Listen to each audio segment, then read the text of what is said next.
the new collection. Can you tell us a little bit about the inspiration behind it? Because we can see that there's a new aesthetics. About 2 years ago, I was CEO and creative and recently hired a co-CEO, and it's really given me the opportunity to really focus on product a lot more. And I've always loved doing product, but it's been interesting to have really an in-depth look of the process, of everything, of how do we take the product further, which is something we've always challenged ourselves with, but now it's even more so. And I think people are buying less, so we want to have more special product, less of it, but we want to create that aspiration and we want to create that emotion behind each piece. And what about the tunics? Because that part was one of my most favorite, and I had some conversations with other people. They all loved it. Can you tell us a little bit about it? I was thinking about the concept of who are we from the very beginning and the DNA of our brand. And from day one,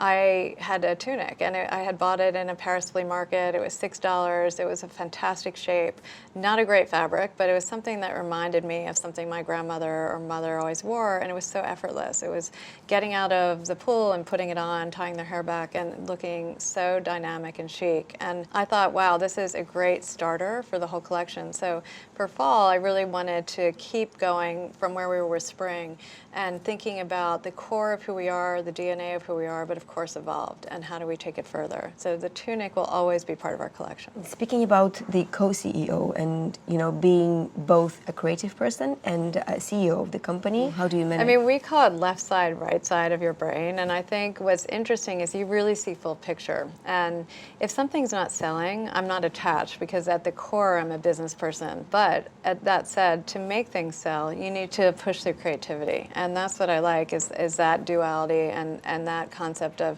really pushing things, but also never too far where you alienate your customer and never too far where you're not true to who you are. So now speaking about juggling motherhood and career, you're a great example and inspiration, I think, for all the women out there that are dreaming to build, something in their lives and stay a good mother, for their kids, a mother that can be there with them, talk to them, and really feel, different moments of their lives. And your kids are now a bit older, and this age, there's a saying in Russian language, small kids, small troubles. Yeah, big kids, big ones. We have that saying here too.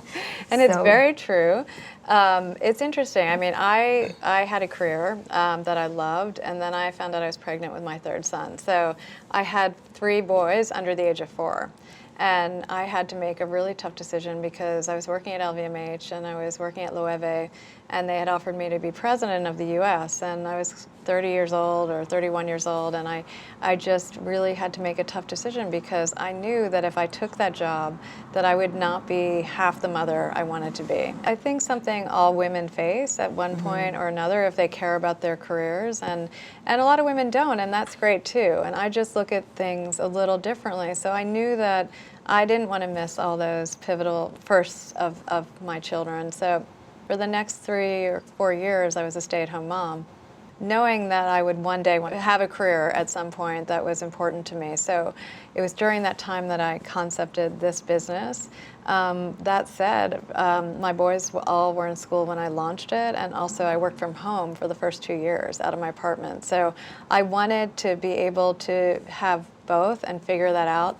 That said, every day is a challenge, and I think you have to make priorities, you have to make timelines, you have to stick to a schedule, and your children come first. And I think that my boys now are older, as you said, and I'm sure they'd like me a little less involved, travel more, which I'm a very proud of you. Very hands-on mom. And I think raising 3 children in New York City is not easy on top of everything else. And you want to keep them grounded, you want to keep them low-key and appreciative and curious and never jaded. And there's so many things that I work on with them, but then they have the outside, which they have to sort of come up with their own vision. But it's hard, and I think it's going to always be hard. And there are different challenges at different ages. But maybe that situation then kind of grounded you and actually made you concentrate own priorities, family, and starting your own business. Because maybe if, as you said, your career went up, at LVMH, maybe you would have just stayed there and never started your own business, right? Maybe. If you had asked me 13 years ago what I'd be doing today, I would say I have no idea. So if I always knew that a career was super important, I wanted to start a business to start a foundation, and I didn't know exactly what that meant. I said a global lifestyle brand. I didn't know what that meant either. So rewind, if I hear some of the things I said, and it's a bit shocking. But you had that message in the cosmos, I don't know if you believe in it, but you were not sending. Necessarily. I was saying it. I'm not sure I knew exactly what I was saying in retrospect. So it's a tremendous amount of work, but I'm passionate about it. I never regret saying no. Being a public figure, you've done an amazing job still keeping your private life private. Can you tell us about it? I think when I first started, it was something that I had to think a lot about because I'm an incredibly private person. So going through tough things, being a face of a company, it doesn't come naturally to me to do it in public. And so how do you keep the privacy, protect your family? And I think you have to make strict rules from the beginning. I was very clear with journalists that my private life was off bounds. And I think you just need to do that. And you have to protect your family. And it's a fine line. The public and people want authenticity, so that you can't sort of give them one person and be someone else. You have to sort of give a bit of yourself, but it has to be a fine line.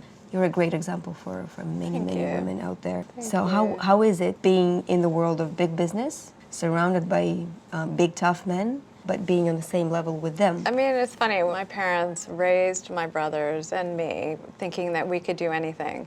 That if we worked hard, if we put our mind to it, we could accomplish our dreams. And that's sort of how I was raised. I never, ever thought gender would come into play. To me, it was coming into understanding that women have more disadvantages than men. When I first started out, there was an article in the New York Times written on me and the company, and a good friend that I admire in business, she started Tribeca Film Festival, and she called me and she said, the article was great, but you shied away from the word ambition. And I think that was a pivotal thought for me, thinking about it, her words, and then how I would move forward, because it did strike me as, why should women be scared of being ambitious? It's a negative connotation, and it's not for men. So that's something I want to change. There's a way, in my opinion, to do it, and you don't have to be aggressive, and you can do things in an elegant way. And that's sort of how I try to live my life, is take the higher road, but say things and have content behind your words. But I do think it's important when you're home to turn work off, and that's something that I challenge myself with and really have that quality time. And being a great mom is a lot of work. And I think that if you can always be with your children and be on and present, that's half the battle. How do you collaborate with a world of technologies? From the very beginning, I've been really intrigued with technology. And that's something, I remember starting the company 11 and a half years ago or 12 years ago, whatever it was, and people thought I was crazy launching with e-commerce because they thought no one would buy online. And that was really amazing to think about how short a time that was. Yeah. I'm obsessed with the idea of how technology is going to be affecting supply chain.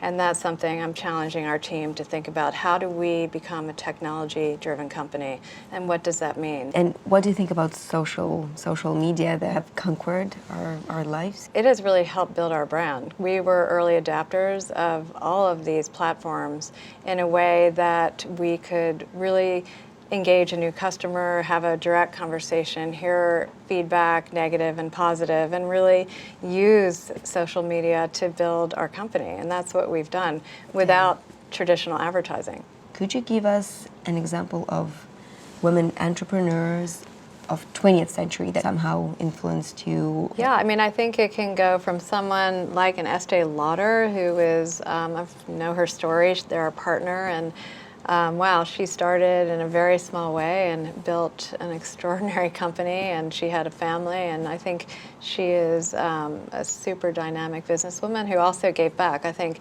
having social impact is something that is really important to me. So The Estee Lauder company does that as well. But then my mother, I mean, she didn't have a day-to-day job, but she was entrepreneurial in the way she lived her life.